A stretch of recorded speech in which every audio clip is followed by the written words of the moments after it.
When we use the forever model, is there a high time frame for a value gap that is better to use to retrace back into?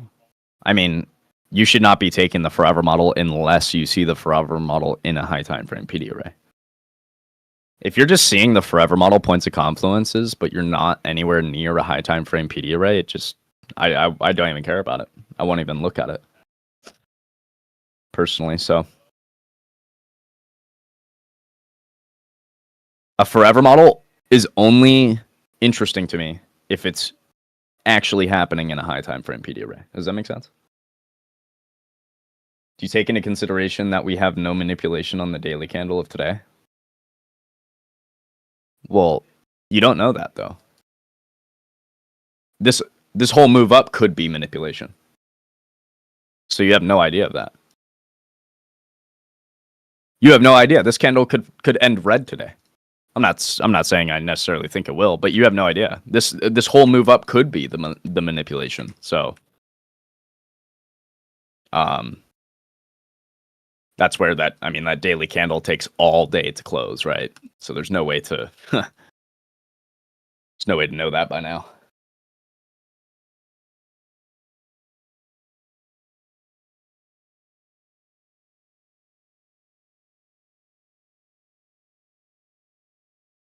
If we have bullish and bearish SMT, it's useless, right? I mean, it creates an unfavorable environment, right? We have SMT at highs, we have SMT at lows. But SMT always has a job, right? This SMT's job might have just been to push us to these lows, right? Or to push ES to these lows so it can sweep liquidity. Now, if ES was actually getting a move out of a high time frame PD array here, I might feel better about that. At the end of the day, when you have two SMTs like this, if you're forced to choose to trade one, which you never really are, you can always choose to not trade. But let's say you're looking to take a position and there's SMTs at both ends. If I'm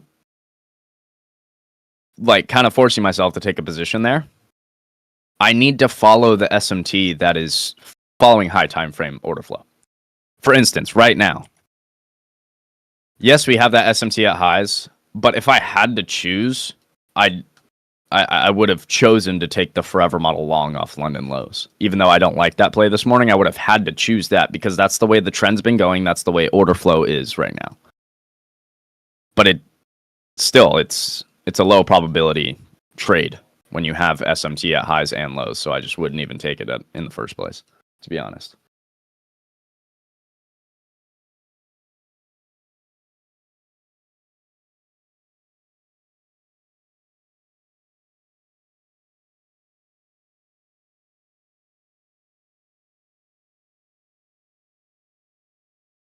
When does London session end? 8:30 Eastern.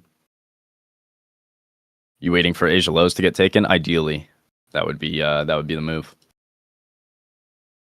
The market's trying to tell us it doesn't need to go to Asia lows right now because we have SMT here, right? We have SMT at these lows, but we also have SMT at highs. So you have no idea. You don't know.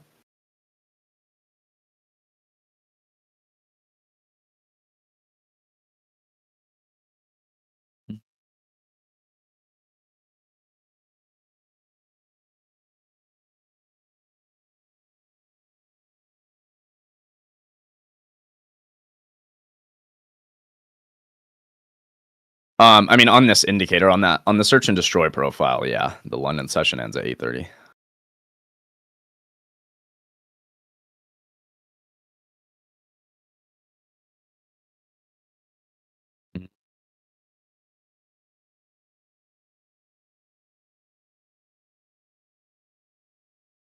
Asia highs were already taken, so we're not even worrying about those.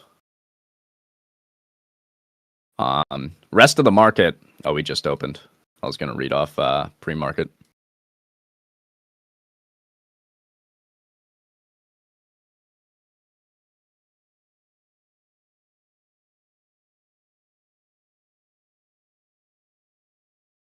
Let's have a day, y'all.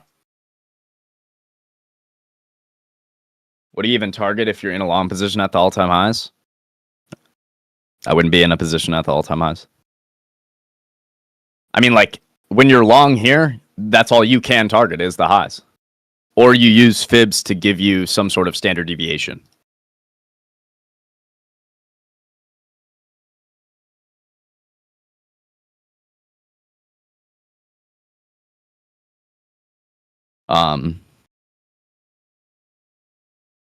Yeah, at the end of the day, when you're at all-time highs like this, that's why, like, my targets will always be the high. Like, I can't really sit in it longer than that unless it's with runners and we're targeting some sort of fib or standard deviation or something like that.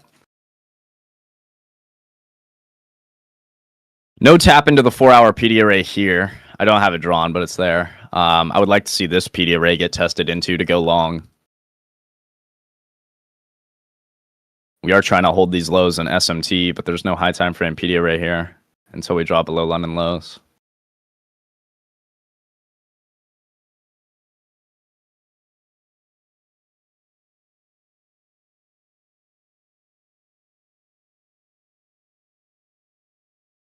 Is there a 1 hour for value? Yeah.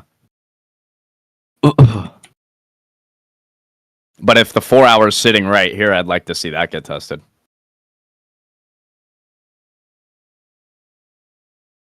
And since that is not the only PD array we have, I'd really like to see us drop to this one. Some T taken out.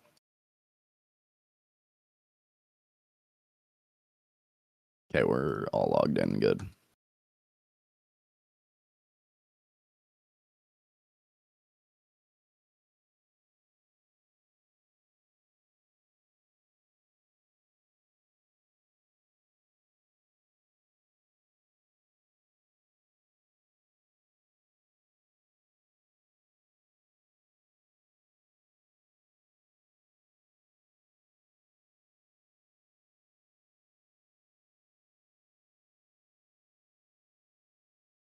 We also do have that new week opening gap. Keep in mind. Didn't mention that. But we do have that new week opening gap that can absolutely go get filled from here. So just keep that in mind too.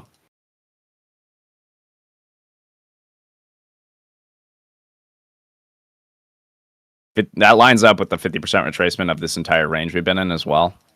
Something to watch out for. No rush this morning. We'll see what the market has to offer. If we get nothing, we get nothing. It's all good. We'll just tape read and talk with chat. But I'd like to get something this morning. SMT at highs is holding. SMT at lows got taken out. Bang. Now we have Asia lows coming into play.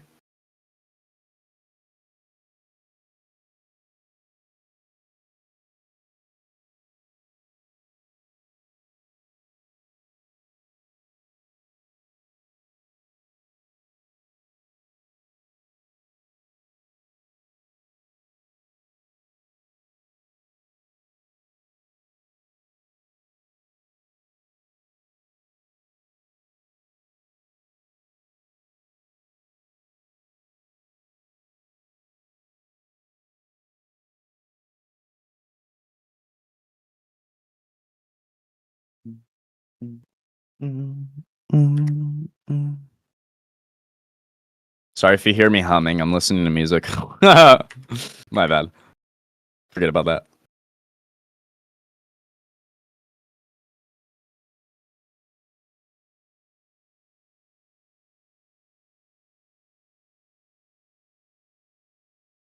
Finally, a healthy market? Has it not been healthy? I mean,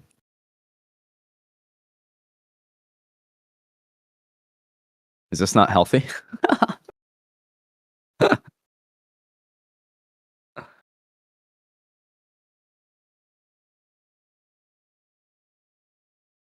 I would argue. I know this is choppy, guys. I would argue though, this whole time, phenomenal setups intraday if you're playing to overnight levels. Like some great setups, honestly. That chop, so high time frame, it doesn't really matter. You're just not getting followed through overnight levels, so your overnight levels become the low hanging fruit that you're taking profits at.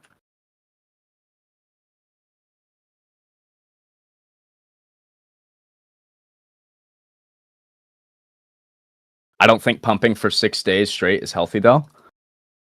it's healthy when here's the thing, bigger the consolidation, bigger the move. This isn't a bad thing when you consolidated for 2.5 weeks or 2 weeks, whatever it was. That's what happens. That's what gets produced from that consolidation is moves like that.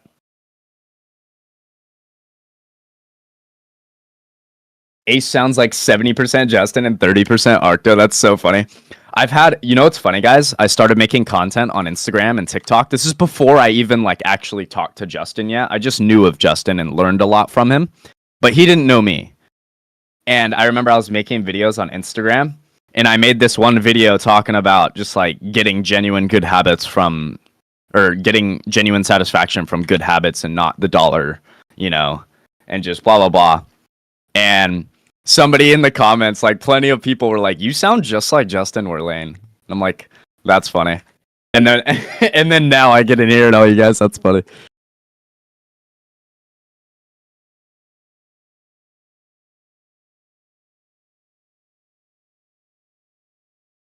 I think me and Justin have a similar cadence in the way we talk, especially when we get passionate about like trading. It's funny.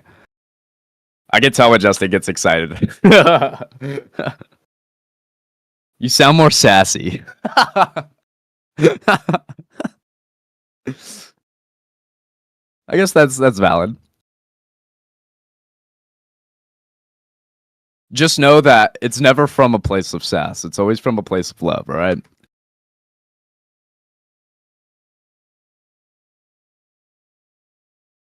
Tapping into 4-hour PD array. Not sweeping Asia low. Interesting look here. Want to see that Asia low get taken.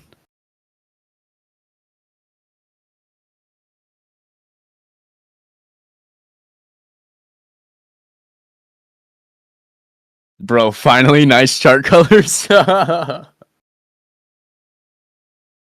We switched it up. They're all blending into one human. MNQ swept Asia lows. Yeah. Unfortunately, the micro charts are derived from this chart, so I don't like to listen to the micro charts.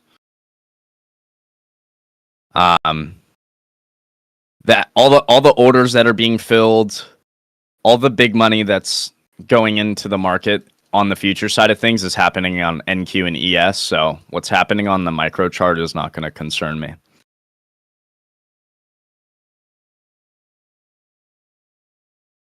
Oh, it didn't sweep on MNQ? Heard that.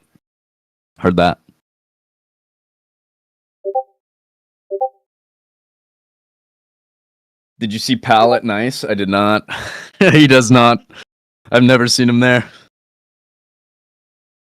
Wait, which Pal are you talking about? Like Jerome Pal or Pal the Trader? Jerome. No.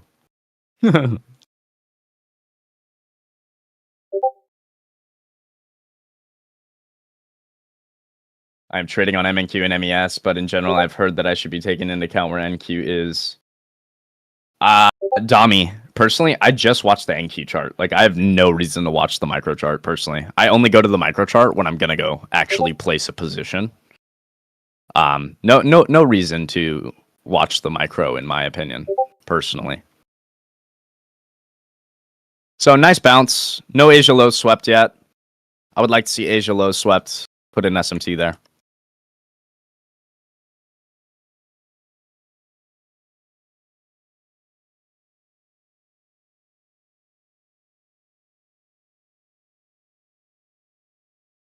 Would you short to Asia lows? No, absolutely not. Risk to reward. I have no risk to reward for a short to Asia lows here, and yeah, not. I can't be shorting into a high time frame bullish PD array when we're about to sweep sell side liquidity.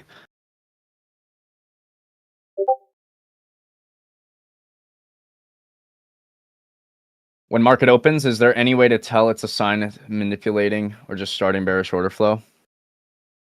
Well, the manipulation this morning happened in pre-market. We saw that SMT. NQ took out highs. ES did not take out highs. Uh-oh. I didn't mean to do that. Didn't take out highs here, right? So the manipulation already happened. But now we want to see manipulation to the downside to go to the upside, potentially.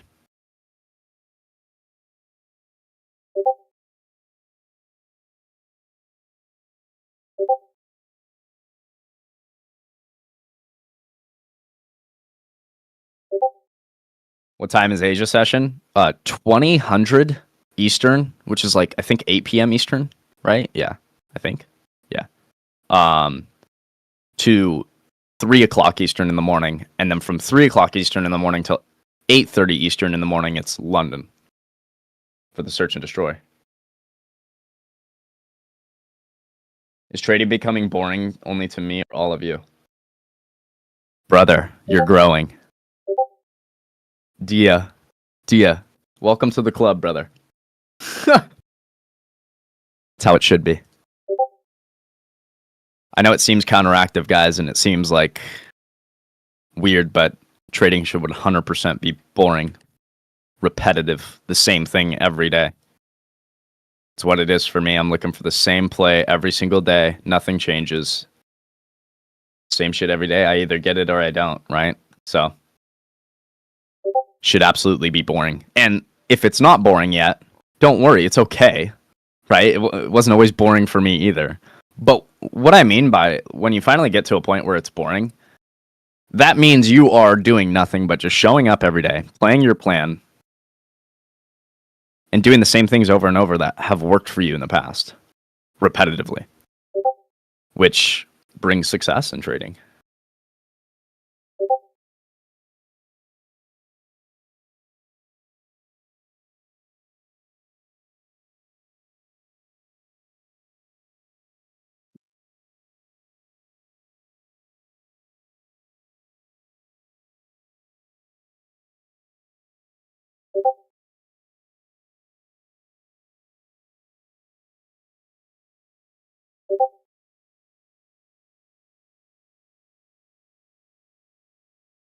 Are the respective entry models of you and Arcto in the Discord somewhere?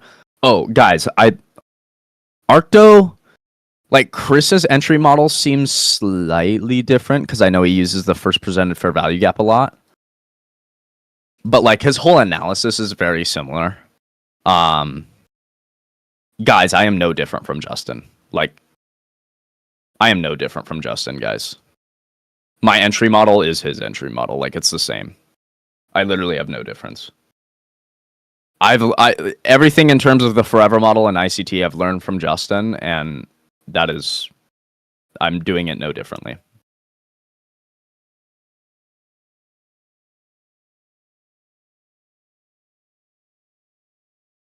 Yo, what is that big candle on the right side of your chart? This is the 4-hour candle. It's an indicator. It shows me the 4-hour candle no matter what time frame I'm on. So no matter what time frame I'm on, I always can see what that 4-hour candle is doing. It's just called PO3. You guys can get it. It's free. HTF Power 3.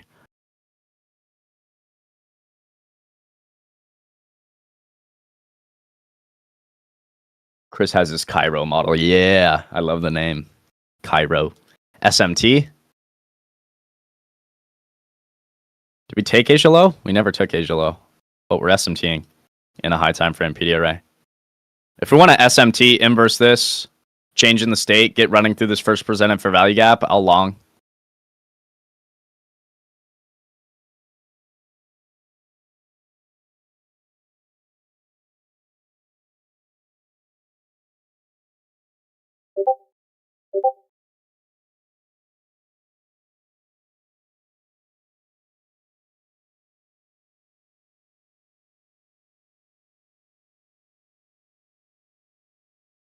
No longs yet.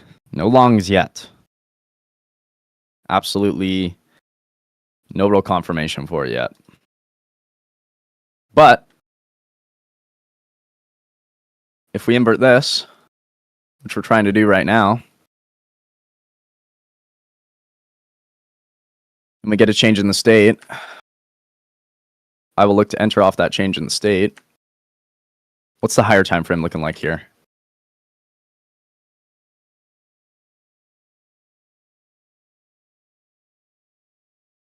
We have 5-minute bearish for value here. That's the only thing I don't like. But we also have it here, which means we likely need to retest up here as well. So we could run through that.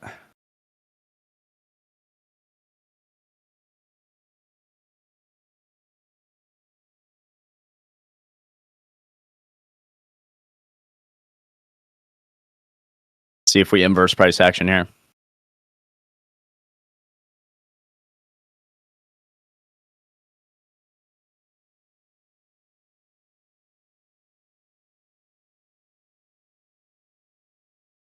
We did not take Asia low on NQ. It got really close. It did not take it. But if we get SMT in this high time frame PD array, I'm fine with that.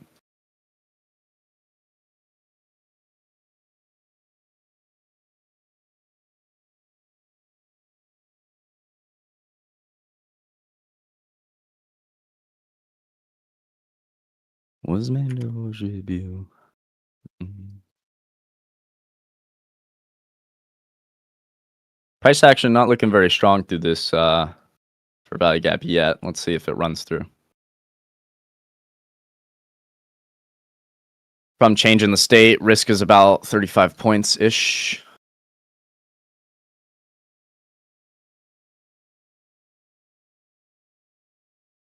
Do you not wait for Confluence to play out on the 5-minute? No, not if I'm getting delivery from a high time frame PD array. Unless, of course, like the 1-minute is too noisy and the setup is on the 5-minute. Right? Sometimes I am taking the actual setup on the 5-minute for sure. But I don't mind that, and I could potentially, like, let's say I entered long and like got to move up and we were testing this fair value gap and it looked shady. I could always go break even or minimize my risk. But no, it's always a matter of what are we getting delivery from? If we're getting delivery out of an hourly PD array, obviously if there's a 5-minute gap right above us or a 15-minute, I'm going to be cautious of it. And if the change in the state or break of structure happens into it, then I likely won't take the trade. But if it happens before there and it's, and I'm getting delivery out of a high time frame PD array and, I'm getting my forever model, I'm happy to take it. But you have to be a little cautious when you do tap into those areas and be looking to maybe go break even or minimize risk even more potentially, right? Just depends. No inverse yet.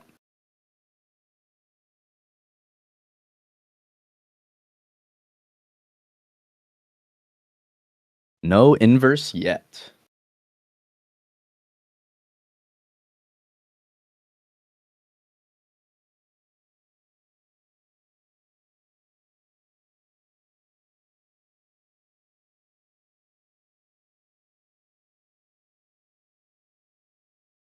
There's Asia low. Yo, what's up, Chris? How we doing, brother? Good morning.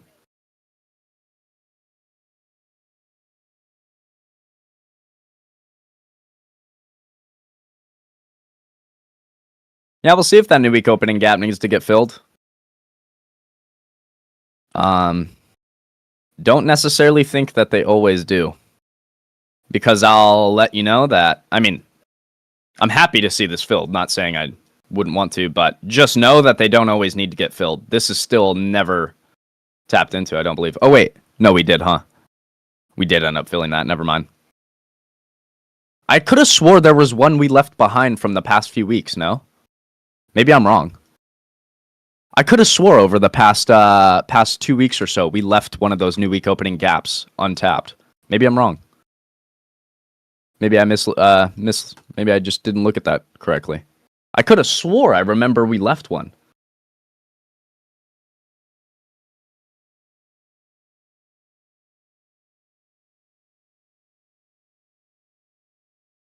Yeah, I know this one was never tapped, but I thought we had one from the past week or so that never got tapped either, but it looks like I'm wrong, to be honest. I thought it was this one, but we have that wick that tapped into it, so clearly there. I don't know. I could have swore I remember that. Guess not. No change in the state, no inverse, no nothing yet. We are chilling. Chilling, crew. No SMT anymore. That taken out. Do we have SMT at these lows at all? None. Zero. Tapping into hourly, 4 hour. Whoa, whoa, whoa, whoa. Getting a little too fast there. Tapping into 4 hour PD array. Just no points of confluence yet. No nothing.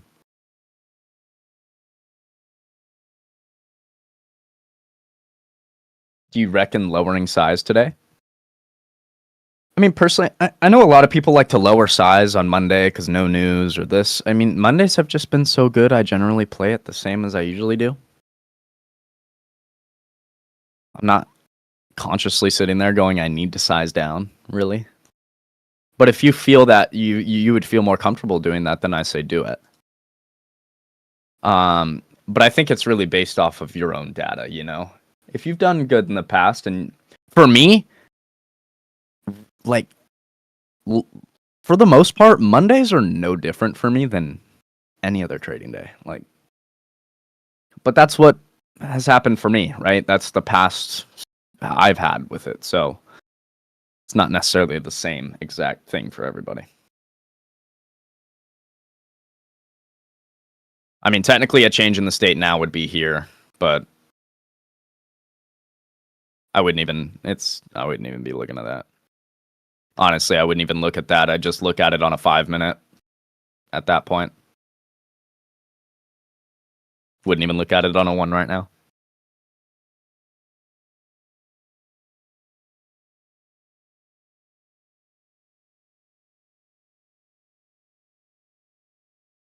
Yeah, tiny little SMT.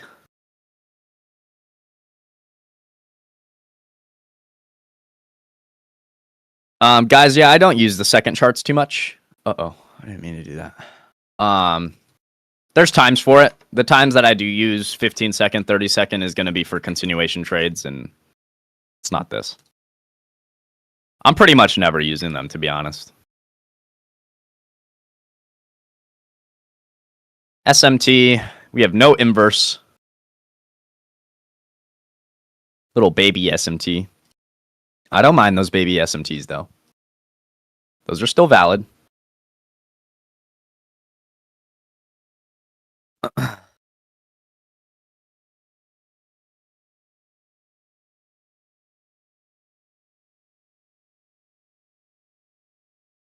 I think price is going to fill the new week opening gap. Your thoughts?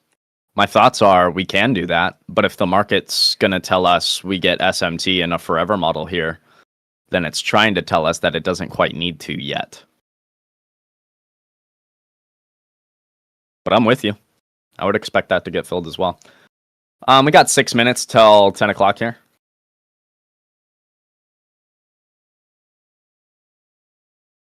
We could be trying to put in the low of the 4-hour candle here. Keep that in mind.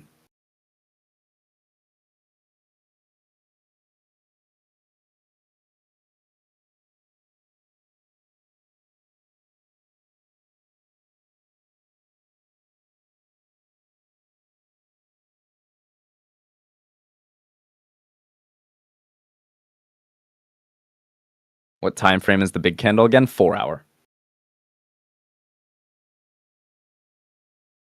Which charts do you use most? In terms of time frame, all of them. You guys will see, you'll hear it on my keyboard. I'm constantly going like this, one to the daily, to the 4-hour, to the hourly, to the 30-minute, 15-minute. I mean, I'm aware of every time frame constantly. Trying to be, at least. There is no best time frame. Price is completely fractal. What you see on one time frame happens on every time frame. So it's not a matter of what time frame is the best. It's a matter of how do I align my bias on each time frame together? Right? How do I align my bullish high time frame bias with an entry model on the lower time frame?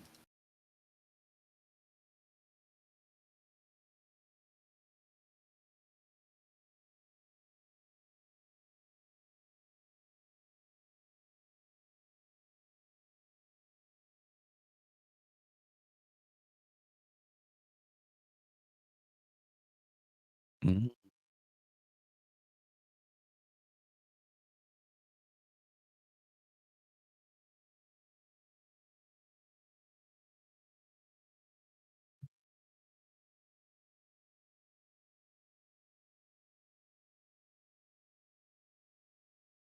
About 2.5, almost 3 years, Jack.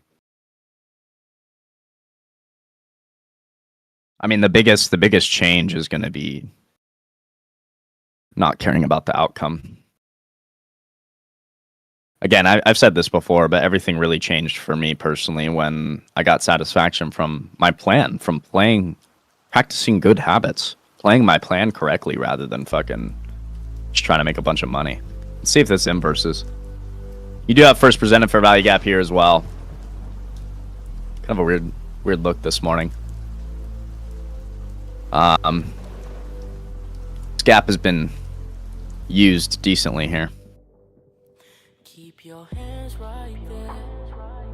I pop 2 more sheets in my mind somewhere. Won't let my mind go there. I took too much, don't let me drive nowhere. Keep your eyes on mine. And if you want, I'll tell you lies. Tell you I'm yours for life. What is the change in the state here? Well, on a 1 minute, technically, in my mind, it's here.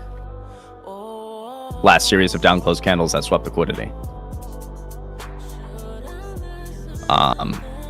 Generally, we see the change in the state after the inverse. Looking like it might set up different this morning. This hasn't inversed yet, though.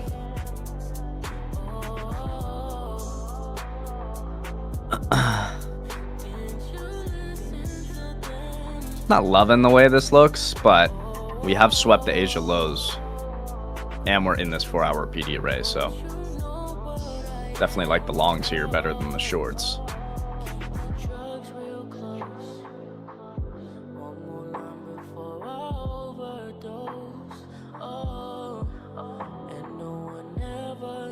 There is SMT, these lows.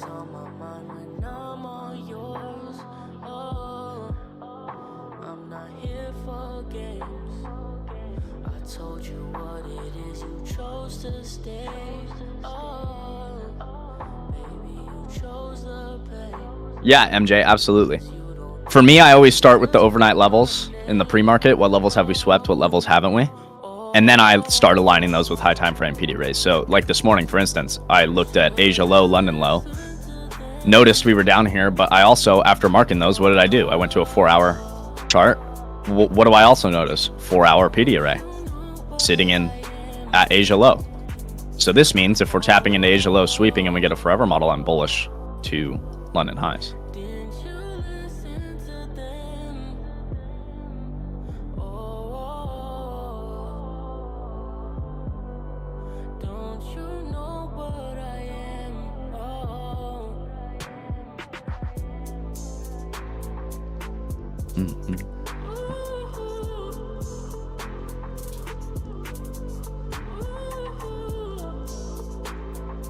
Yes, looks weaker here, for sure.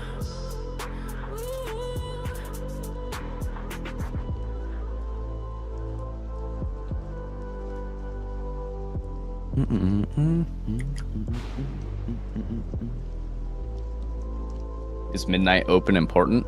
Can be, depending on your strategy.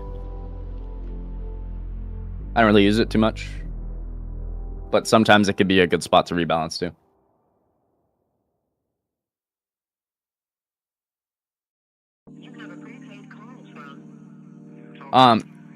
Yeah, I see that, Javer, but like at the end of the day, when that's happening, all that's happening into what? Tapping into a 4-hour PD array, so I really don't care about it as much.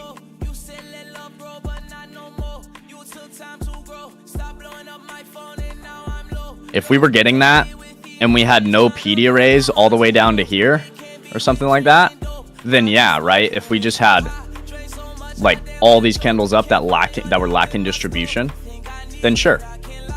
Or lacking displacement, sorry, then sure.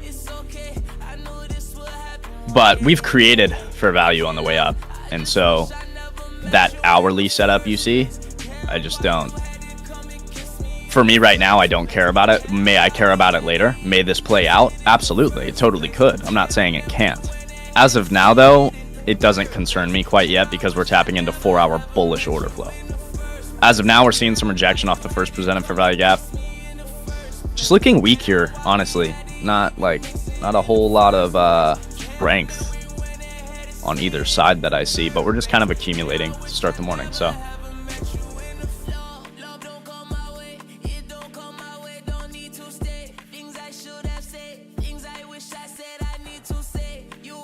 I'll let you know this is not ideally what I want to see when I'm looking for an inverse of price action. You see how long it's taken us to get through this? It's not a good sign. You want to see efficiency. Ideally, you got one candle like this straight through this fair value gap, right? So, just keeping that in mind.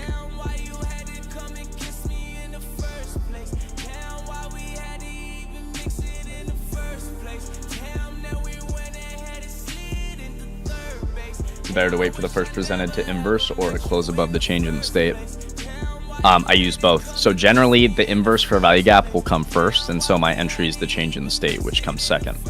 Sometimes you get these setups where a change in the state will happen first, and then you get an inverse, and that generally the inverse will be my entry. But right now we have first presented fair value gap, which we might inverse it here. We might not. We'll see. Not an ideal setup this morning for me. Not at all. Not how I generally would like to see it, but she's trying. ES just looks so much weaker here.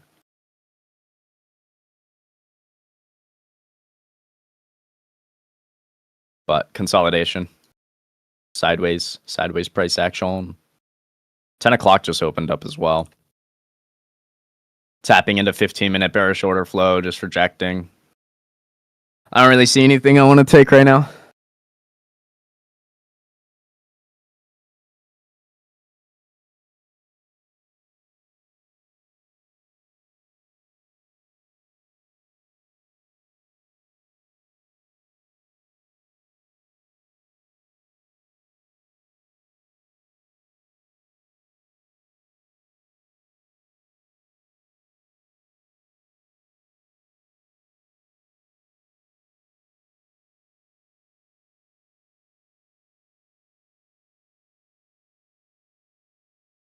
We are holding well.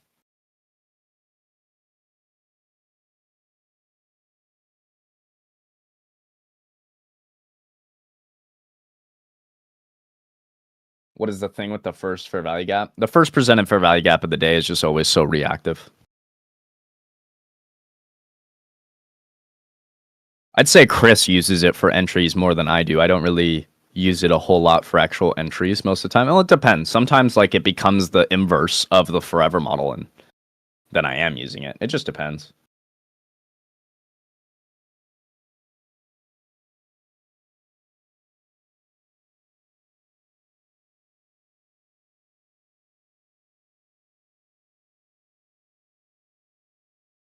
We might see this inverted. I don't like how long we took to get through this inverse. That took way too long, personally. So I'd like to see some sort of second manipulation. We have SMT here. I'd like to see some sort of outsized move. You know how sometimes guys will get a change in the state and maybe you don't take the entry on the change in the state. Obviously, this specific scenario is different because the change in the state's all the way down here. But for instance, sometimes we'll get a change in the state and just shoot right through that, like 30 points. But then we'll come back down and retest that change in the state and put in like a lower time frame SMT. That's what I'd be looking for here, just not off the change in the state. It would be off the first presented fair value gap or the inverse here. But don't love how you have, I mean, you just have big bearish 15-minute order flow here. So the change in the state or breaker structure that's happening here, it's a little sketchy.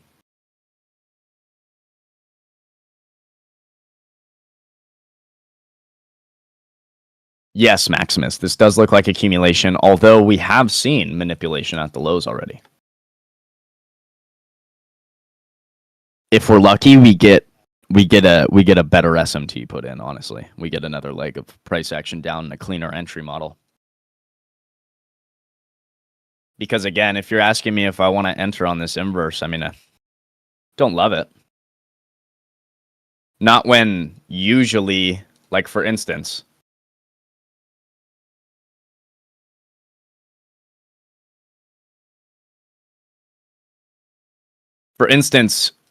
this is more what I'd be looking for on an inverse. You see that, and we created bullish order flow through it. That's more ideal price action. Does that make sense? When I'm seeing us struggle to get through not even a big inverse, it's not a good sign. Now, do we maybe hold here? Potentially. She could try. Maybe if we put in this SMT at lows.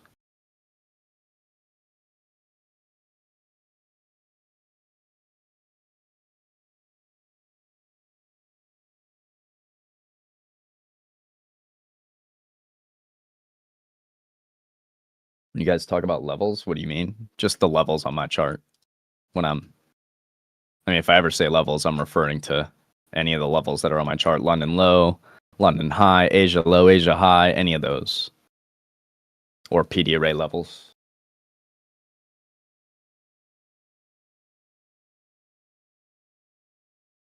See what happens here. There's potential that ES sets up cleaner here if we sweep this low.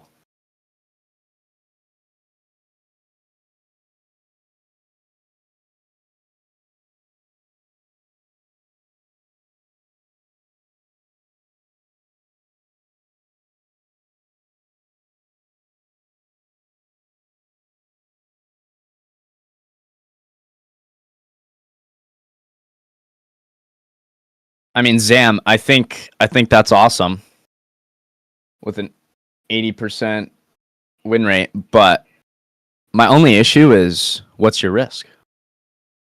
Because if you're taking profits at 10 points, 20 points, then you got to only be risking 5 to 10, right? And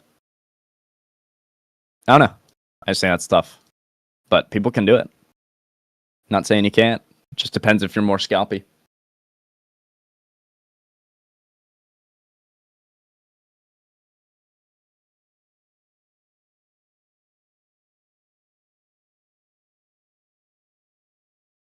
Longs right now valid. I like them better than the shorts, but I'd like to get a cleaner entry model if I'm being honest. Again, this is not the inverse I want to see, especially if we're tapping into 15-minute bearish order flow. I would love to be long, but not seeing exactly what I'd want here. Maybe if I'm showing a little bit more.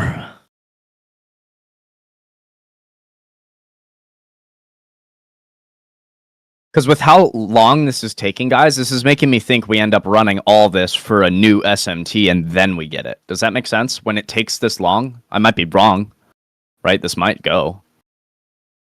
But when I'm used to price action doing this,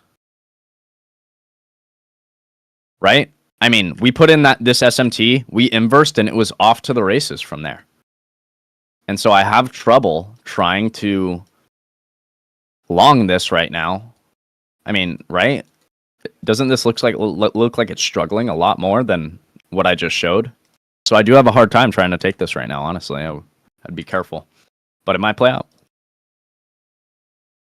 I want efficiency. I want clarity, though. This is not it, in my opinion.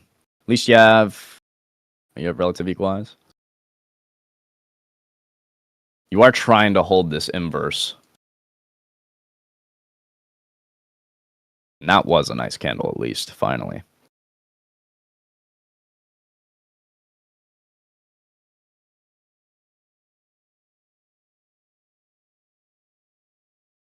Yep, absolutely. Absolutely. Semedo? Yes. What's the best advice you can give about getting the direction of the market correct? Using overnight levels to see which levels we've swept, which levels we haven't. Obviously, the levels that have not been mitigated are potentially spots for the market to trade towards, and then aligning that with your PD arrays. Go on a higher time frame. Where are the PD arrays in the market? Right? I was expecting a potential move down this morning to London and Asia low because we have untapped PD arrays down here. Now those PD arrays are getting tapped and trying to get respected.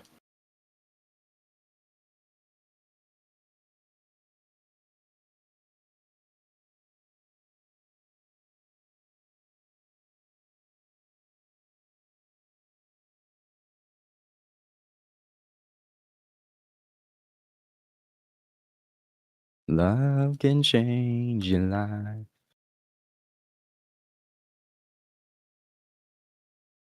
What do you think about the 5-minute forever model? There is no forever model here on the 5-minute. No inverse. There's a change in the state, which hasn't even actually happened yet. And SMT. Bearish for value here. No forever model, in my opinion, here on the 5. 1 minute, sure. Trying to get above first presented for value gap, tapping into bearish order flow.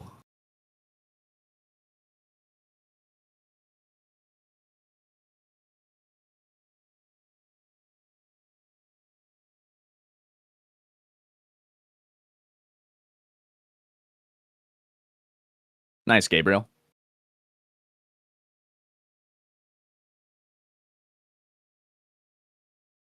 Do you think we could see a bear forever model here? I mean, there's potential for it, yeah. Now, we swept Asia lows. I'm interested to see if London highs need to get tapped, but we do have SMT at those highs. Maybe they don't, right? And so you guys see all these opposing points of confluence on both sides. This is why I'm not in anything right now.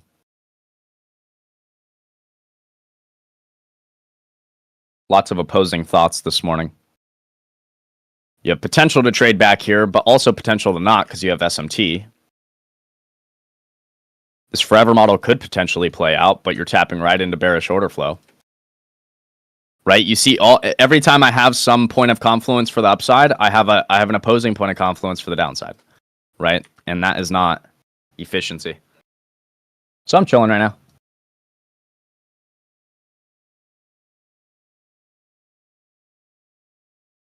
If I had to be something though, it'd be long. But it's getting sketchier and sketchier the more you tap into these PD arrays now. Don't know if she'll be able to get all the way to London high. Maybe. Maybe. All I see right now is SMT forming against the longs. That's what I see in a bearish PD array. Now, does this PD array maybe get ran through? Do we maybe invalidate SMT? Sure. But do I want to be in a position when there is no clarity like this? No, I don't. I do not.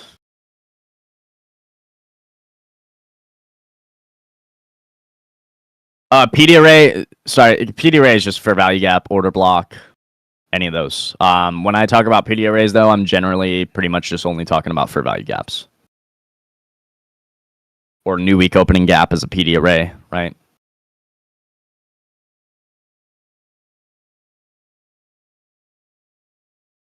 I was in the trade. I saw everything I wanted to see. Got stopped on the last move down. Wicked me out. Stop's too tight. If your entry was this crappy looking forever model we got this morning, your stop, in my opinion, should be at lows.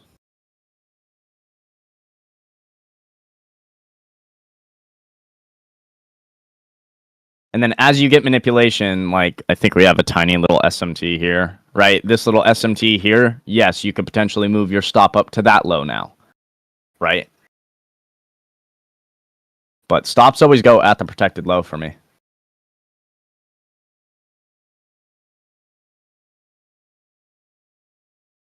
In what situation can the stop not be at the lows of the rip if we've seen SMT above that? I mean, for me, that's how I'm doing it. My stop is always going to be at that SMT low unless I've seen what I needed to.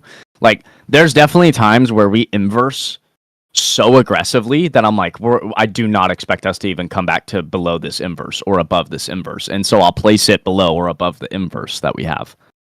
But that's special occasions, I feel like, depending on the momentum that I'm seeing. Majority of the time, it's SMT low, SMT high is where my stop's going every single time. If your stop was at the low, what would your RR be? I mean, let's say I like entered at the inverse or something. To start, it would be 1.89, but I'd be looking for that, so it'd be 2.66, 1 to 2. I'd probably shave some off at this internal high, but I'm not. I am. There is a reason I am not in that play right now, guys. There's a reason I'm not in that.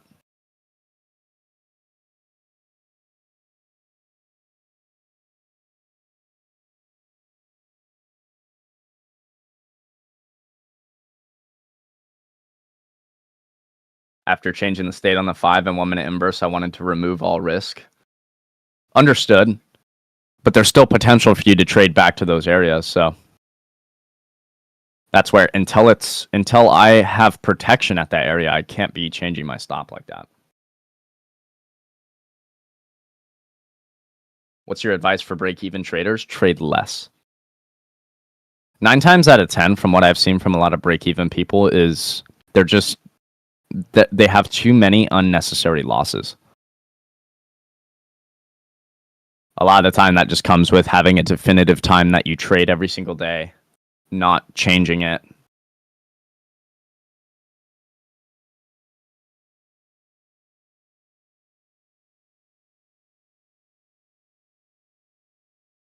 What do we think about short on ES 15 minute? I'm not going to like it, and here's why. 4-hour PD array. Do we maybe run through this? Sure, but I have no idea if that's going to happen. That's me predicting price action rather than reacting to it. Stacked up with hourly order flow as well, I can't.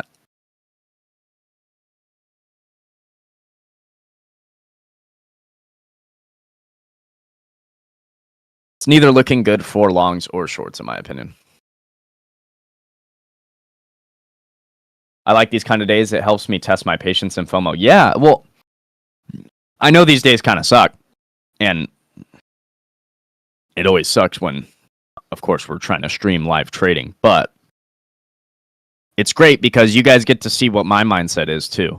Because over the past week, I've been taking a decent amount of trades. And then today I come in and take nothing. Why? Right? Well, again, what I've explained this morning. This is not the efficiency and price that I want to see.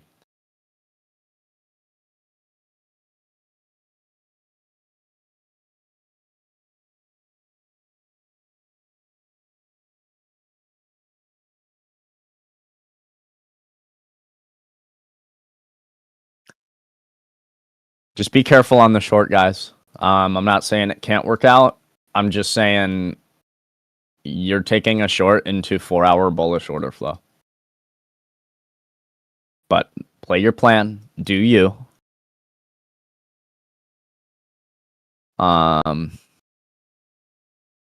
Just in favorable range.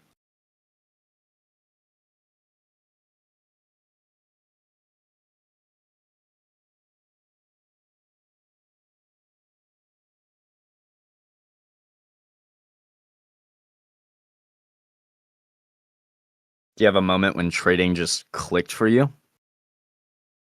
I mean, I don't think I ever had a day where I just like woke up and it was like, oh, everything's clicked, and from there it's been good. It's definitely like a slow grind of like just slowly getting better and better and better every day. But I will say the most clicky moment I had was when I truly just let go of the outcome of my trades and just focused on practicing good habits every single trade I took and every single trading day.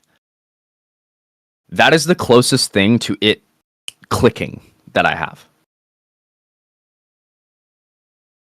There was no one day that I woke up and it's like, oh, I got it now. Like that, I don't believe that that's just going to happen for you. I think it's over long periods of time. You earn it and you grow this, right? And it's not going to happen overnight. But I will say That mindset switch can happen overnight, though, and that can help a lot. So.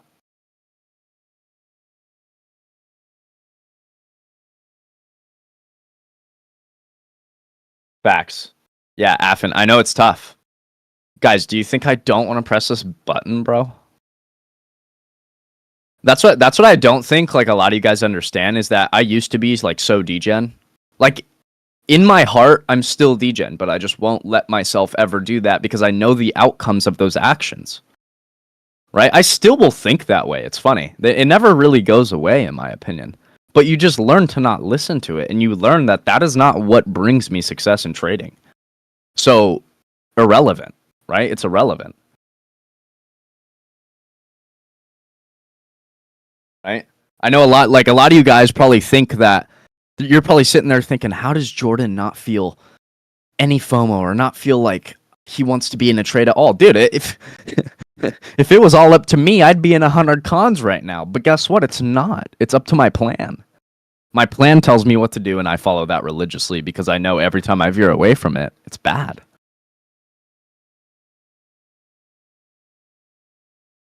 My name is Jordan, yes. But I hope that, like, I don't know, is a little relatable for you guys because, guys, I'm no different than you.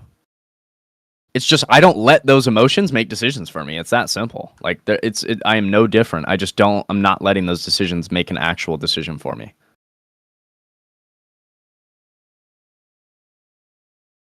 Justin already took 2 trades today. That's wild. He's probably short into the open. He might have been long to the 5-minute for value gap. To be honest, for me, it's just not a good enough risk to reward for where my entry would have been. But I don't know what Justin was taking. So Justin, 2 out of 2 on a Monday is crazy. What? This guy, bro. Short to Asia, longs to 5-minute. Interesting. I'm kind of surprised he took that long to the 5-minute, to be honest. Kind of surprised. I didn't think that, for me, that was not good enough. Also because I was looking to target London highs, not the 5-minute gap, so.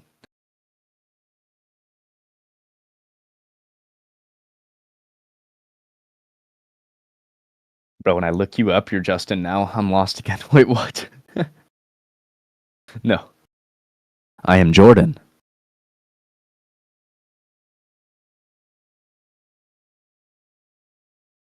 Mm. It's possible we get a cleaner long setup now.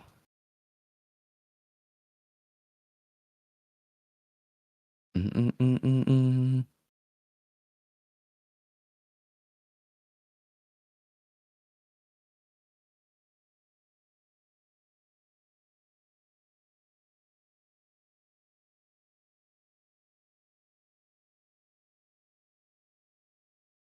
Mm.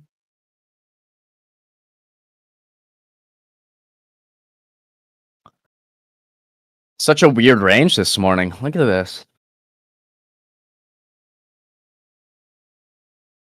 Your streams also helped me get more insight. I'm glad. I'm really glad.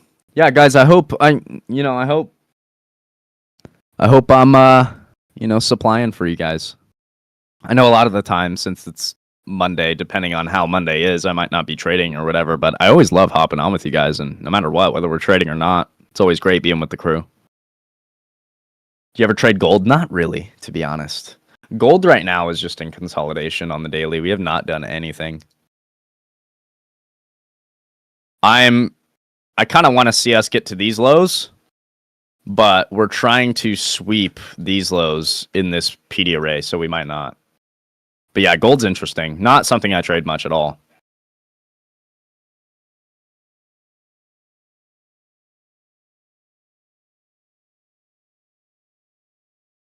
Mm-hmm.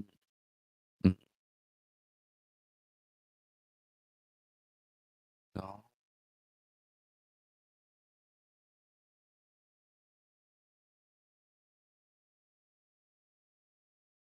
Price action respecting bearish order flow so far. Not in person. Might be that new week opening gap, ladies and gents.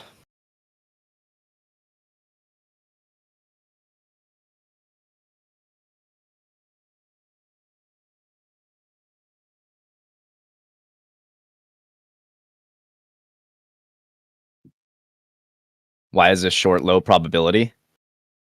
Well, I don't like it, and here's why. Unless you're already short from pre-market, I don't like this, and why? Because we're tapping into 4-hour bullish order flow, right? We're tapping into a PD array in which I would actually be looking to potentially long from. So it's just a tough area here. Now, it doesn't mean we can't run through this. Can we? Potentially, yeah. But again, if I say that, I'm predicting price action, right? I want to be reacting to price action. And so if I'm anticipating this runs through and trying to take a short right here, it'd be different if I was already short and I'm holding runners and looking for this to get ran through. Right? That's a different story, but taking shorts into the high, I can't do it. I can't. There's no way that's A+ for me. I just can't. That would go against my rules completely. Yeah, a lot of mixed signals from the chart. No worries. Head out, brother. Hey, I appreciate you coming on the live. Have a great morning. Have a great day. I'm going to hang out for a little bit, guys, so I'm not leaving yet.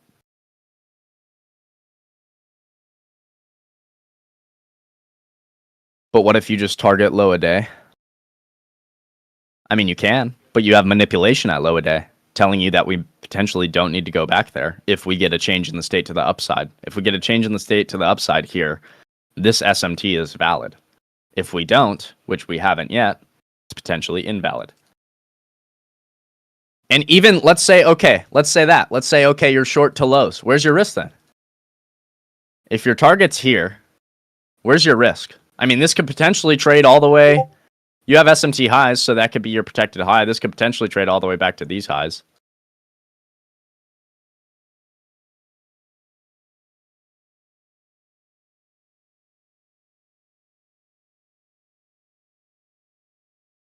Again, if you have the conviction for that and you're strong on that, then sure. But I personally am not confident in seeing a move from here to the low a day, at least yet. It might happen, it might not. Again, just so many mixed signals this morning that I don't know. And it's not often I will come into the day and say, I don't know what I want to do. But when it does happen, you need to know, all of you in the audience, that it's okay. It doesn't make you less of a trader if you don't know what's going on. Right now, I don't know what's going on. Right? We've swept the Asia lows. We tried to rebalance higher to London low, SMT there, SMT at lows. We have no idea what's going on yet, right? All we know is that the higher time frame has been selling off into this high time frame PD array, into the overnight levels. Other than that, there's no real clarity for me to have real conviction, right? To have true conviction on that. Nice ES.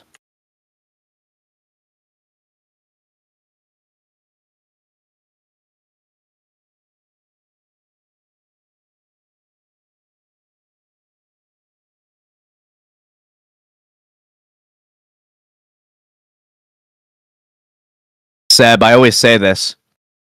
The way of trading, lot more boring, lot less satisfying. But the profits, way more satisfying. I don't need excitement in my trading if I have it in the bank account. Nice change in the state looking to happen here. Now you see the difference? Do you guys see the difference in this?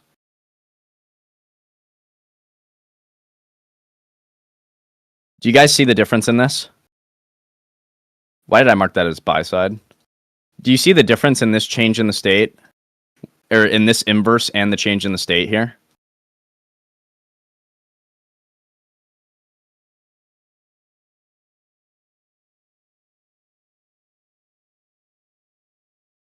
Can we come back in a bit?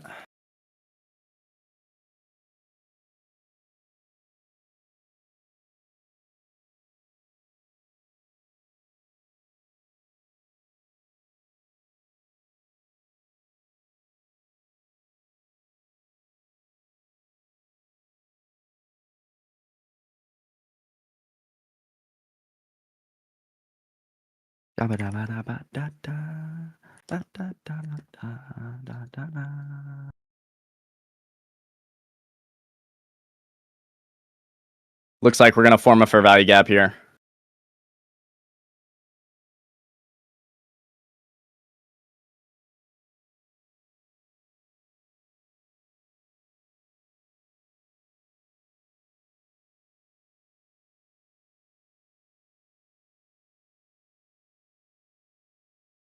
Order filled. All right, I'm long, risking the SMT low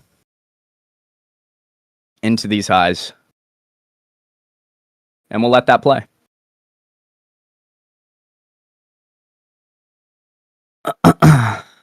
We've seen SMT, we've seen inversion, we've seen change in the state. We had SMT at highs that pushed us to the lows. I imagine that that job is done, but we'll see.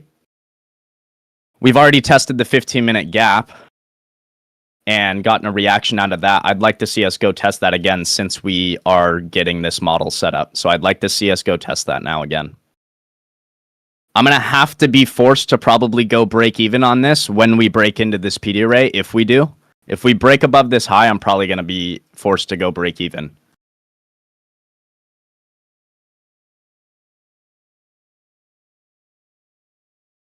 So we've seen accumulation. We've seen SMT put in here. We've seen SMT internally put in here. I would like to see us respect this fair value gap, this inverse that we made, and continue higher. If we don't, we get stopped, we move on for the day. Have a beautiful morning.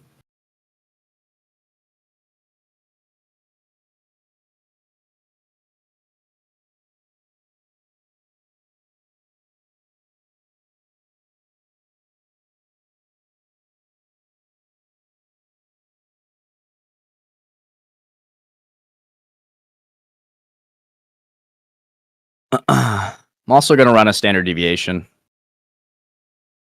to see where this... Already hit that first one. What would it be on here?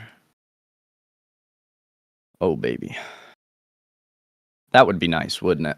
That would be really nice if that ended up going, but we'll see. I would like to see some more efficiency here. This is already taken a little while.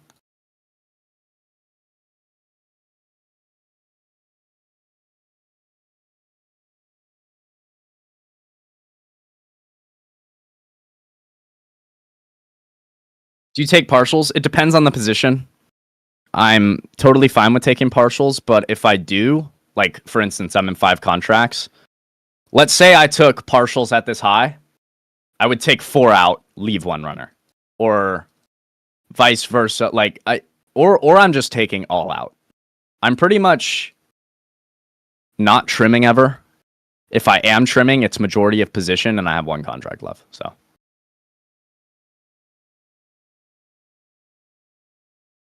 So ideally, we respect this inverse. If we're not respecting this inverse, it's a little bit of a tell that we might be cooked on this one. 4-hour candles flat. Either way, I've seen what I wanted to see. It's just a matter of have what we've seen at the high is going to take us out with this SMT, potentially.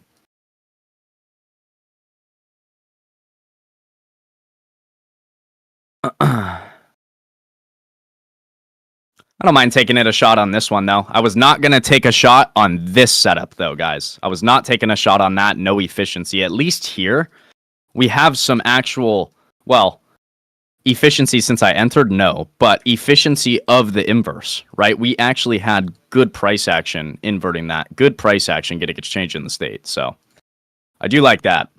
But I don't like how we're trying to get through this inverse. I want to see us hold this here.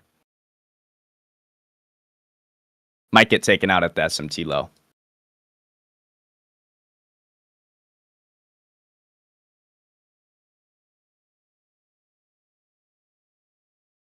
If I do get stopped, this will be my only trade for the day. I will not be looking to take any other entries. What are your rules? I have a few different rules. Obviously, like the rules of the forever model, right? Need a clear draw, high time frame PD array, delivery, inverse for value gap, change in the state, SMT. But of course, for day rules, I only take 2 trades a day, max. Really, if I take a winner, I'm done. If I take a loss and then a winner, I'm done. If I take 2 losses, I'm done. And sometimes, like, for instance, today, if I take a loss, I'm done and I'll just take the 1 loss and hang it up for the day. And then I don't trade through lunch. Lunch is no trade zone. And what else did I have?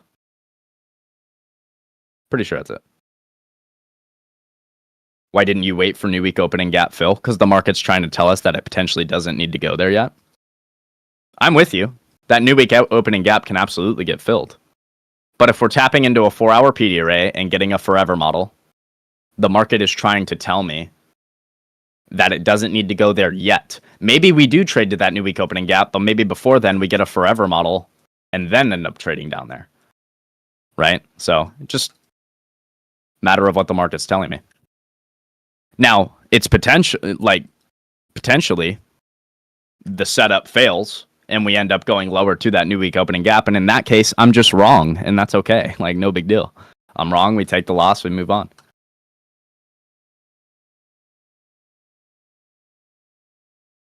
Two failed forever models today? What do you mean? Even the one that's played that I didn't even like hasn't failed yet. We haven't taken out the SMT low. So I don't think it's failed yet. This one potentially fail right now.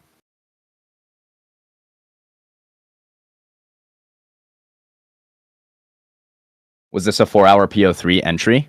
I mean, technically, yeah. We did wait till after 10 o'clock this morning, which I haven't been doing as much over the past week because the setups have been so banging, setting up right before 10 o'clock. So I've just been taking them.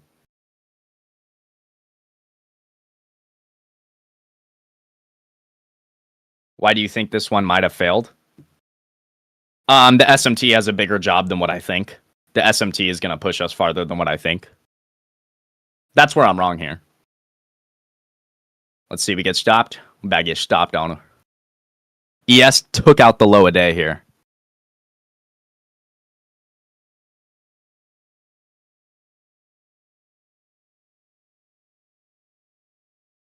I think this will be first loss on the new evals if I take this L here.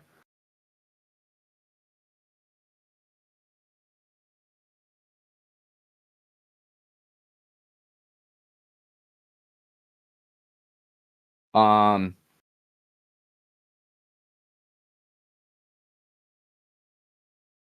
you say the rules again, like everything you look for? Yeah, so everything I look for when I'm looking to get a position is, for one, a clear draw on liquidity. If I don't have a clear area in which I think the market's going towards, doesn't matter what points of confluence I see. So number one, clear draw on liquidity. Number two, high time frame PD array, a high time frame for value gap that we're getting delivery out of. Number three, I want to see SMT with ES. Then I want to see an inverse for value gap and a change in the state. We target opposing liquidity, the standard deviation, right? Any opposing equal highs or lows. And then as for day rules, it's going to be 2 trades a day max, no trades during lunch. And I could have swore I had one more.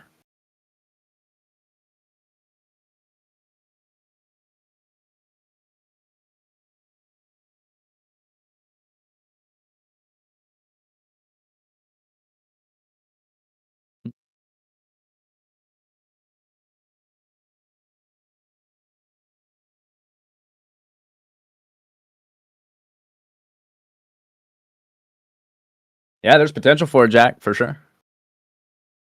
Again, guys, remove yourself from the outcome. I've seen what I needed to see. I took the trade. I don't care. Remove yourself from the outcome. Detach. Doesn't matter. Do you know that it's already written that I've won? It's already in the books. I know I've won. Whether or not I lose or win this trade, I've already won because statistically, over a long enough period of time, I will win if I follow my rules correctly.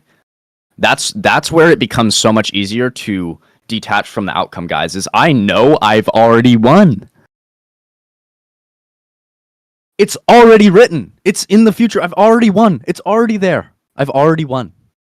So all I have to do is play the plan and size properly every time. If I just do that, I win. Literally, if I just do that every time I see the model, play it, every time, size correctly, literally it's already written that I've won. So just hang back and let that play, right?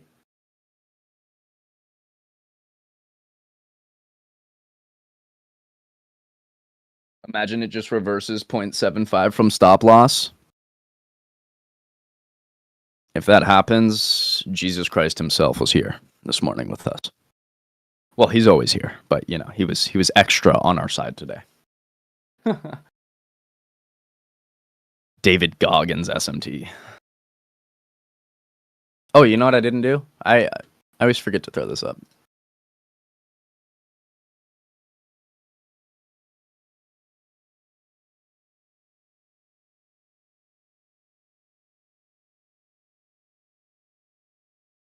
See, guys, I used to sit here and like that would happen right there, and I'd be like sweating right at stop loss, and then we bounce, and I'd be like, "Oh, we bounced," and then I'd be like, "Oh, we'd come right back down to stop loss," and I'd be like, "No, no!" Like emotions just going everywhere, guys. I don't care.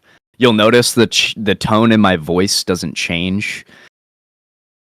This is what happens when you detach yourself truly from the outcome, because it doesn't matter. What matters is, are you playing your plan correctly and sizing correctly? Because if you're not doing that, it doesn't matter if you're right or wrong, because the one time you're wrong will take out all your gains. So it doesn't matter if you're right or wrong. It matters when you're right, are you right enough? Right? And when you're wrong, are you keeping that shit small enough? Oh, wow, Drizzy Candle.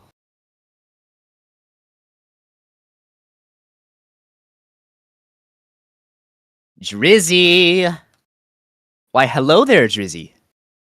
Good morning. Nice to see you. Dude, I can't even run like a clean standard deviation on this right now. That's probably a tell that it might not be a good play, to be honest. If I can't even run a clean standard deviation.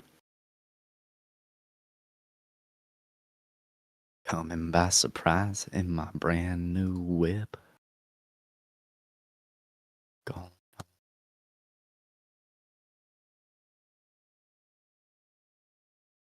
No celebrations yet until we get first TP.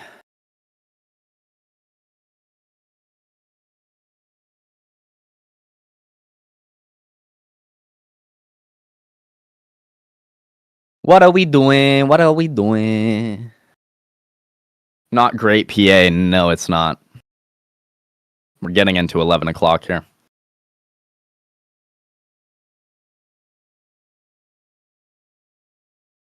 What percentage should I take off at first TP? I mean, I'm telling you right now, if I get this, I'm taking all off. Like, if not, I'll take 4 off and I'll leave 1 runner for London High. If I get this.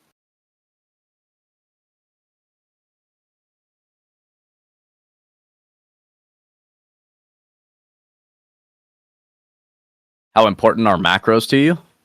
I mean, they're fairly important. Just depends. The most important macro is going to be into 10 o'clock for me. 9:50 to 10:01. That's like the time of macro for me. Of course, 2 p.m. Eastern, you know, leading into 2 p.m. Eastern is another big time. But really every 10 minutes before the new hour is going to be a noteworthy spot potentially. But the only times I really care about are going to be the 10 o'clock and 2 p.m. Chop, chop, chop. Chop, chop, chop.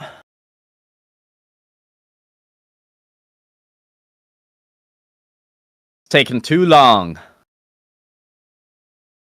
Like this before.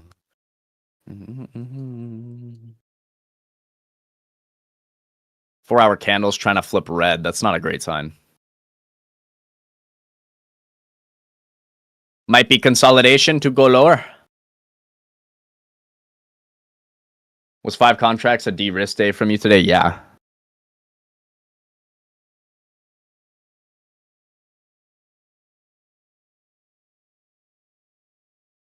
It was. Do you attribute today's PA to anything? I mean, we ripped straight up pretty much all last week, so it's not surprising we're getting a little choppier PA this morning on a Monday. That's what I would equate it with.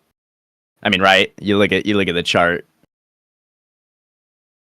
Hold on, I want to see if this gets stopped. But you look at the 4-hour chart and the consolidation we just came from, and then from that consolidation, we just had straight up price action. 2 all-time highs. It's not surprising that we're opening up on a Monday and going completely sideways this morning.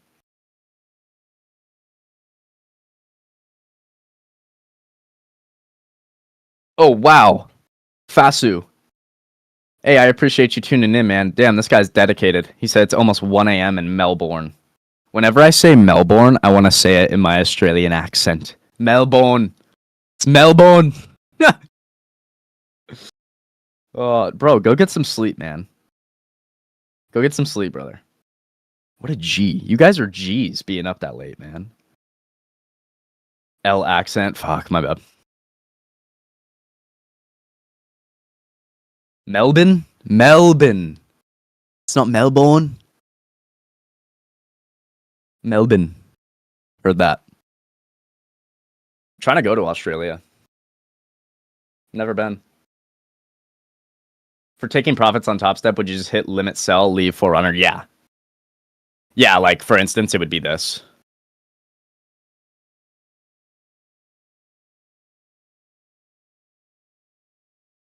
It would just be that. But as of now, I'm just going to target this.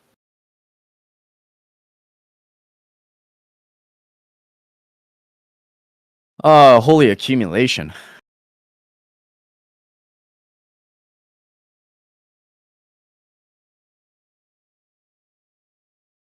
You crack me up. I'm glad I make somebody laugh. That's good. gotta have some laughs. If I do good on live or demo and I eat ass in backtesting, what should I do? Interesting. You know, I don't think you have much of a problem. It's a problem if you're great in backtesting and horrible live trading. But like, if you're horrible in backtesting, I mean, fuck it. Just fuck it. Don't backtest. Like, in all seriousness, if that's genuinely how it is, if you're genuinely like doing better on your live and evals and funded accounts and you just suck on backtesting, I mean, just keep playing your live, brother. That's I'll be honest, I've never heard of that. I've never heard somebody be worse on demo. It's very interesting. It's a good thing, honestly. It's a good thing. I'd rather be worse on demo than worse on live, right? But usually that's just not the case. I'm great at paper but suck at live. Yeah, that's usually the case cuz and hey, guys, if you're outstanding in your trading in backtesting, but you just can't get it going in your live, I want you to know your trading is literally telling you that it's all in your head. Like, if that's you, if you're great in backtesting, super consistent, constantly like making gains, and then you get to live and you just can't figure it out, bro, I want you to know it is all in your head. 1000% all in your head, because you've proven to yourself that you know how to do it. But now, since there's real money tied to it, you press the buttons at a different time. You wait 10 seconds extra after you've gotten your entry model to enter, instead of just entering, right? You hesitate, you do this, you do that, whatever it may be, right? Because it's real money now. Instead, when it's backtesting, when it's, paper, you're just pressing that button. You see what you need, you press the button, you don't care. That's how trading has to be too. Now, it doesn't mean you don't care that you don't manage risk at all. No, you care about your account, you just don't care about the outcome.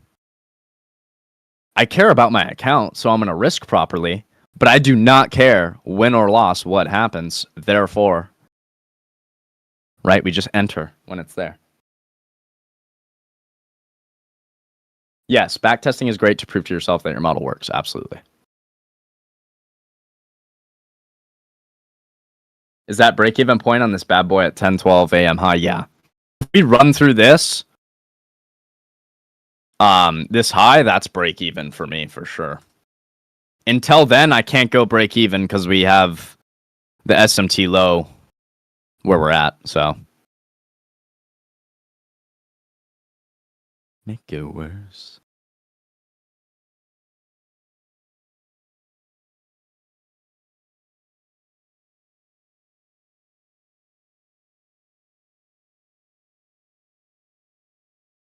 I find it hard to backtest because PA is always ass. Do this, only backtest 9:30 open to 11 o'clock Eastern. Only backtest that time. Guys, when I backtest, I'm not backtesting the whole day. Never. I only backtest the time that I actually trade. Market open. I mean, really, it's 8 o'clock Eastern, but I generally don't trade until at least market open to like 11, 12 o'clock Eastern, lunchtime. So if you're backtesting, like personally, I never really backtest PM unless my goal is to collect data for PM backtesting. For PM session. I will only backtest the first 2 hours every day. That's why I can backtest a week's worth of price action in fucking an hour. Less. Like literally. How often do you trade PM session? Almost never.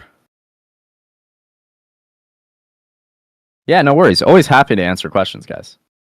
How often do you backtest? Not super often.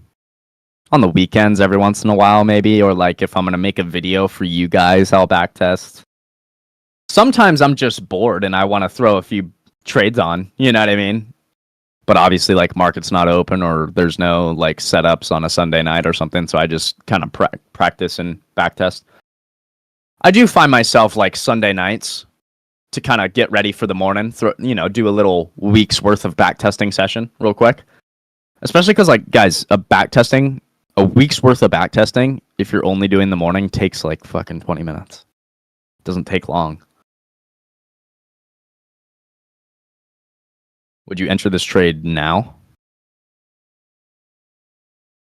I mean, I wouldn't have entered it right here because I didn't specifically get my points of confluence right now. I got them earlier. That's why I entered earlier. But I mean, to be honest, if I was sitting here not in it, I probably wouldn't enter here.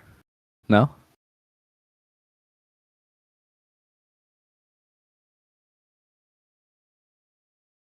I think you have to skip through the day, Kilo, but what I do is I just slide the thing to 5 minutes, and I slide it all the way over. Or like you can do 10 minutes to make it even faster, and I just press play with it on full speed, and I basically skip right to the next day every time. Why is your stop at the higher SMT point? Because that's where SMT is.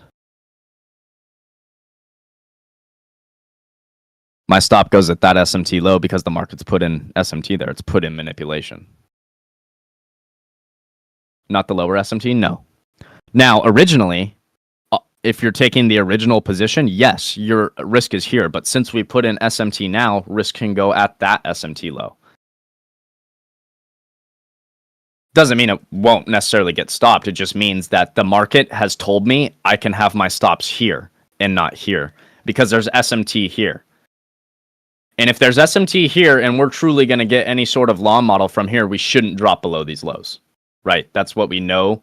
Like, we know what should be happening for the model.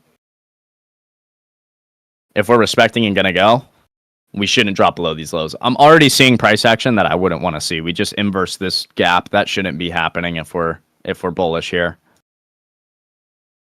So likely we get stopped here. Not a bad shot, though. I'm glad I took this shot instead of this shot, honestly. Because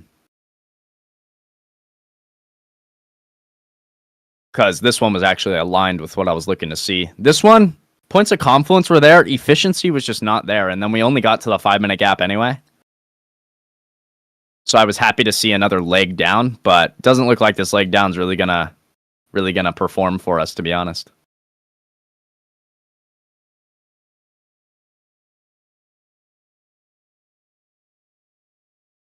Justin was live this morning. No, only in the mentorship, I believe. I think somebody asked if I do my own mentorship. I do not. I just do the stuff in Justin's room, guys.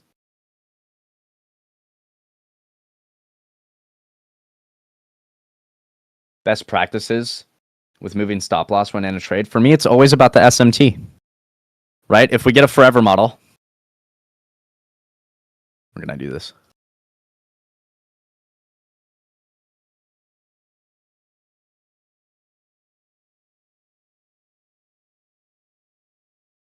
If we get a forever model and there's SMT here, right? We have SMT here. Forever model.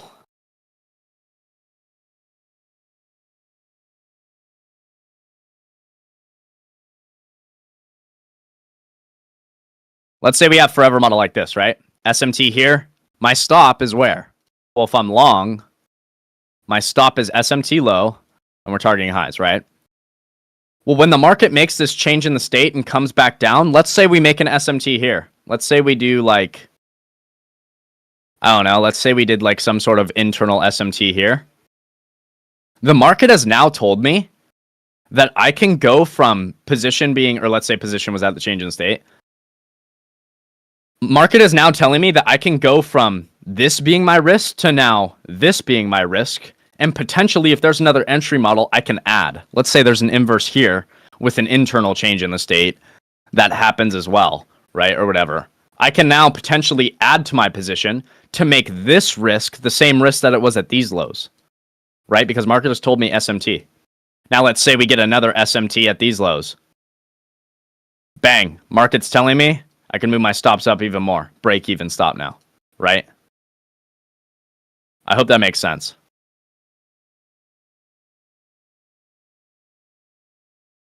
Chop, chop, chop. This is taking so long.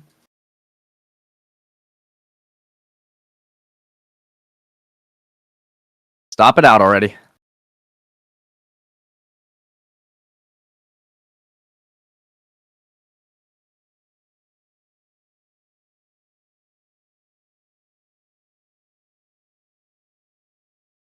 So you never take the change in the state alone? No. Very rarely. Unless it's like a continuation trade and we're getting delivery out of a higher time frame for value gap, no. Always got to have that inverse. That's why the other day, a lot of you guys, you may have taken that change in the state setup that we had. I waited until I saw an inverse and a change in the state, and a lot of people got stopped out on that. You stream every day? Not in the Discord, no. I do not. I don't stream at all every day. The only thing I'm on every day is Twitter Spaces. And we run different stock conversations, just live market talk throughout the day, just live analysis on what's going on. But I'll try and hop into the lives with Justin and Chris a little bit more.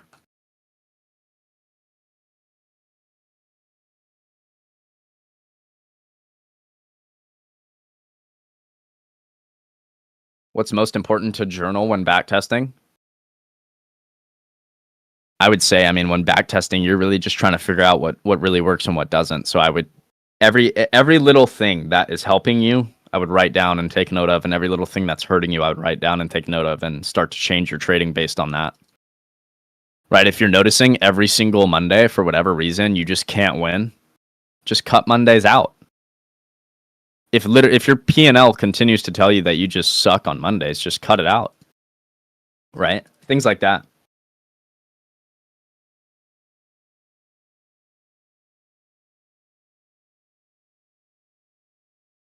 The inverse does not have to be in the same leg that swept. I always find it better generally if it is, but it doesn't have to be, no. At least from what I know. I don't know if Justin has maybe told you guys different. It's potential that it's possible that he has. From me personally, from what I know and from what I've been doing, I don't see too much of a difference in it. We're either inversing price action or we're not. Whether it's on the leg that swept liquidity, I don't think is too valid. I think it matters more on, like, changing the state is where that matters, I think. It very much matters whether it's the leg that swept liquidity or not for a change in the state. Is change in the state same as break of structure? No. So change in the state is the last series of down closed candles that gets closed above that swept liquidity, or the last series of up closed candles that gets closed below that swept liquidity. So change in the state was here. Change in the state to the downside was here, right? A break of structure is an actual, like, for instance, this would be a break of structure. If we break over this high, right, and get, like, momentum actually going, that's a break of structure if we get a candle close over that.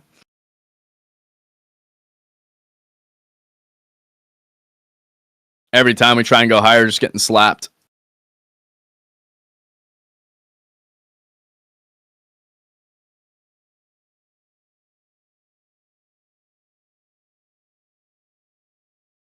My boy, the trend line goat in there, dude. Just building liquidity. Yeah, we are 100% building liquidity here. It's just a matter of, do I get stopped? Is this liquidity being built for the low? I do have to think that this is liquidity being built to go higher. I'm not just saying that because I'm long. Obviously, I want that to happen because I'm long, but I'm also saying that from an unbiased perspective because we are tapping into 4-hour order flow. If we're generating all this liquidity in a bullish fair value gap, I have to think that we move higher initially until the market shows me different, right? Which the market can show me different, of course. If it wants to do that, it's fine. But as of now, since we're generating all this liquidity, given where we're doing it, I'm going to think we go to the upside, but I might be wrong. You never know, right? I don't necessarily have to be right. We could be generating all this liquidity to rug it even lower. But since we are in this high time frame bullish for value gap, I would lean towards that way. But we'll see here. Kind of a long play. A little too long for my liking, but I'm okay with the risk I put in. Great session, done for the day. Let's go, Seb. Good stuff. Yeah, no glamour for us yet. But either way, of course, always a great session. Like I've said, the outcome doesn't matter, guys. Don't tie yourself too much to an outcome of a trade. I used to do that so much. I still catch myself doing it where, like, I'll tie my self-worth to the outcome of a trade. I'll still sometimes do that. And just remember, guys, it doesn't make you less of a trader, more of a trader, whether you're hitting a bunch of plays or missing a bunch of them. It matters your risk to reward and how much you're actually capitalizing. Hey, have a great one, Ale. Ale Nezi. What do you think about using SMT with cumulative volume delta? I'm going to be honest. I don't know what cumulative volume delta is. So, not aware. I know what delta is, like in terms of options contracts, but I don't know that specific term. How would you go about creating a plan for risk management and bettering your psychology? The psychology part is just truly accepting that you're going to get faked out, you're going to have losses, you're going to have shitty trades. It's a matter of you have a strategy that you've back tested that you know works. You've already won. You have to just get through the losses. You're trading a strategy that is proven to work over a long enough period of time, so you just have to mitigate the losses when they come. But in terms of risk management, it's always a matter of risk to reward combined with your win rate.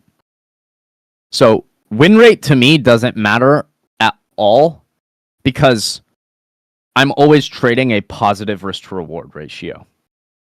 But if you're trading a negative risk to reward ratio, which I don't expect anybody that's trading the forever model to be doing that, but let's say you are, your win rate needs to be high. Your win rate now does matter, and it needs to be high because you lose more than you win on every given trade, meaning you have to win more times than you lose to be a winning trader. Whereas for me, having a positive risk to reward ratio, I can lose 5 times but have one banger that makes me back all my losses plus profit. And so win rate matters a lot less to me. Does that make sense? And so it's a combination of that. You got to find what trader you are. I would say if you're more of a scalper, you're going to be closer to the negative risk to reward ratio. If you're trading the forever model, if you're capturing these bigger moves, you're going to be in a positive risk to reward ratio.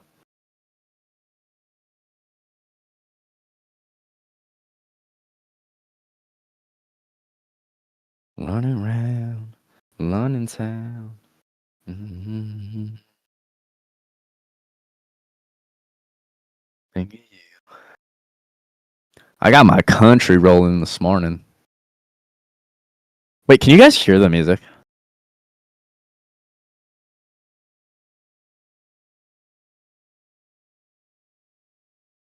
I don't want to annoy you guys. I don't think you can hear the music. Okay, good. Put on some bangers for us. Dude, I got Chris Stapleton playing right now. You guys will notice I love all types of music. I'll sit here and listen to classical while trading. I'll listen to gospel music. I'll listen to rap. I'll listen to country. I grew up on country, so I especially love country. Dude, Chris Stapleton has never made a bad song. There's not a bad song that man has ever made. Doesn't exist.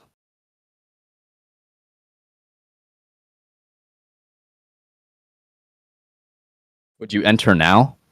I mean, maybe if I didn't enter at all this morning after seeing that potentially, yeah. But like, okay, no. If I'm being honest, like, no. That is not where I'm going to enter because I've already seen the points of confluence that I'm going to enter when I see the points of confluence. But is it still viable with a risk to reward? I mean, technically, yeah, we're right at my entry.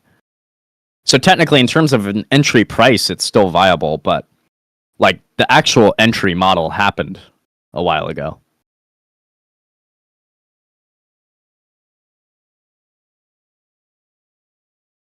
Would you at any point close it manually if it keeps going like that? I mean, usually I don't, and here's why. I've accepted to put on this risk in the first place, and I'm okay with that. Now, sometimes, like Justin will speak about this too, there's going to be times where like the market's clearly not participating for you and you can just get out early and save yourself some money. But generally, just from the past, I'm not like tooting my own horn or anything, but just generally, when I have been forced to wait and I make the decision to get out early, I'm generally right. I actually end up being right majority of the time. So me, just based off the past, I personally am, you know, even if I look at price action, I'm like, oh, this looks like it's going to go against me. I will leave my initial risk that I, you know, accepted on because you never know, right? Like with this, we've chopped all morning. We might end up like for here, right? I was looking at it and I'm like, dang, I might want to close my position. We're running through 1 minute order flow. That shouldn't be happening if we're extremely bullish here. But also, right, there's times where the market just needed to breathe a little bit longer, and now we get it going. And like, I've seen that too many times to where I'd rather take the loss with my initial risk that I had with the play that I saw than get out early and miss the original play that I put risk on for in the first place. If I'm okay with the risk, I should just keep it on. Now, if I looked back at my data and majority of the time I lost, then I would say no. I probably just take it off. It's smarter to just take it off. But to be honest, for me, now this might be different for everybody, but for me, I've gone back and look at all the times that I've been in positions like this where I'm forced to wait and I get close to being stopped. Majority of the time I end up being right. So I don't mind keeping my initial risk in play. It doesn't bother me. Does that make sense? So I think it's just a matter of, are you seeing, you know, based off of what you're seeing, are you still okay with the initial risk you put in? If not, then yeah, maybe you make the decision to step away and lock it up, right? But if you are, I mean, just because it's slower, who cares? Your trade's not invalidated, so who cares, right? And that's all emotions, right? Technically, it's a fine line of like you're trading slightly emotionally, but you're also trading off what you know to be true, right? And what we know to be true is generally after we see the points of confluence needed out of a high time frame PD array, we're going to pick up speed to the other side pretty quick, right? So sometimes if I don't see that happening, I might make that decision to be like, oh, I'm going to close it early. But again, majority of the time I end up being right, so I've kind of stopped doing that. Wow. Gabriel, that's your setup? That is, dude, no way. Where do you live, dude? What is that building? It's so majestic. Can I move there? You got a room for me? I'll pay rent, dude. I'll pay rent. Like genuinely, I happy to pay rent. Just give me a room. I'll bring my suitcase. Let me know where. I'll buy the plane ticket. Just let me know. Fucking, I'm trying to get there.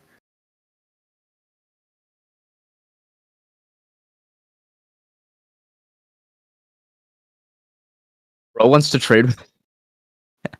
Gosh.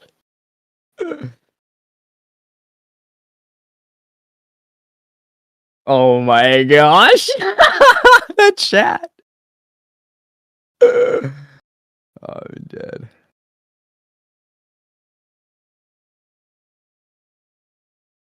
Bro, it's in Egypt. It kind of looks like it's in Egypt.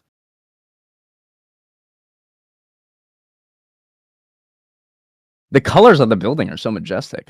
Like the white with the blue. Bro, this chat is hilarious. You guys are so good. Oh my gosh. I love this chat, man. It's on my friend's island. You're invited. Let's go. Sounds a little sus, but I'm down.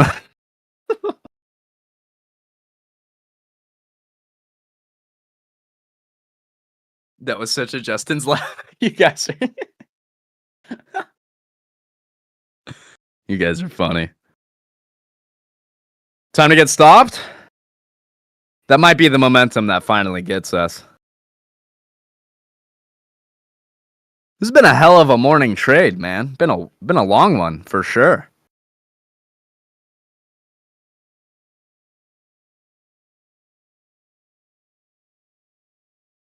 At this point, I kind of want it to just stop me out and move on with it.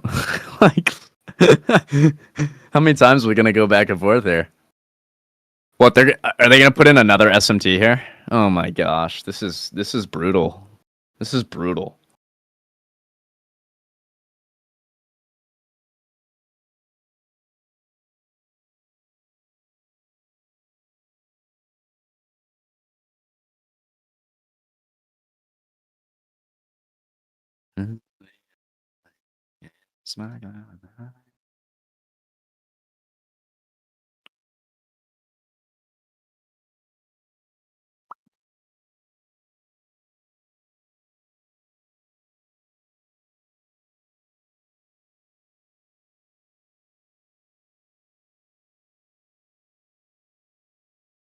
If you don't trick it, if you take trade in the AM and you don't get stopped, do you trade PM session? No.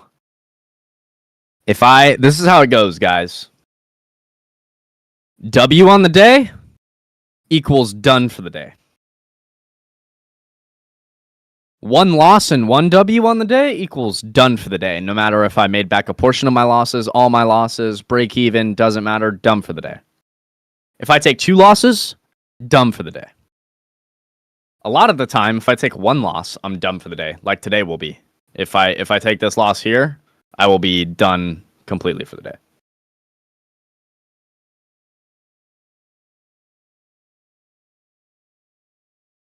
I ever did get some sleep, and I'm waiting patiently. But you're done, and it's plain to see that I messed up too much. Guess I might. Stretch it out. I haven't stretched this morning at all, brother. Stretch it out. Ugh. Ugh. I'm just tired of being just another missed call.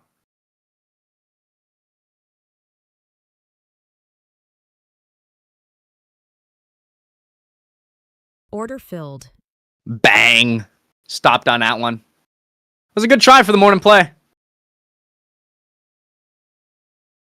Good try, good try. Limited damage on the day.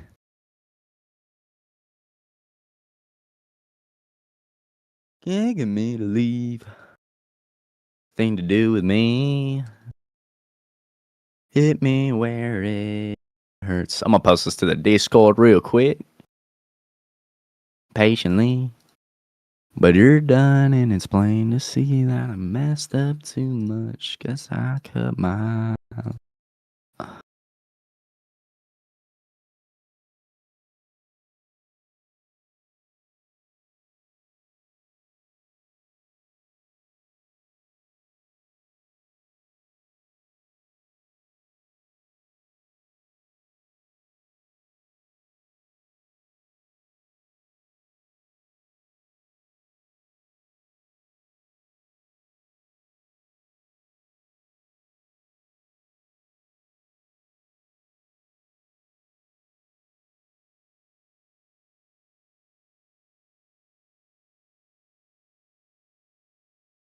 All right.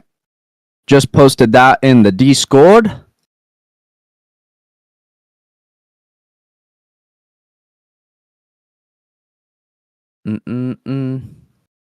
So really, in terms of like what could have done better,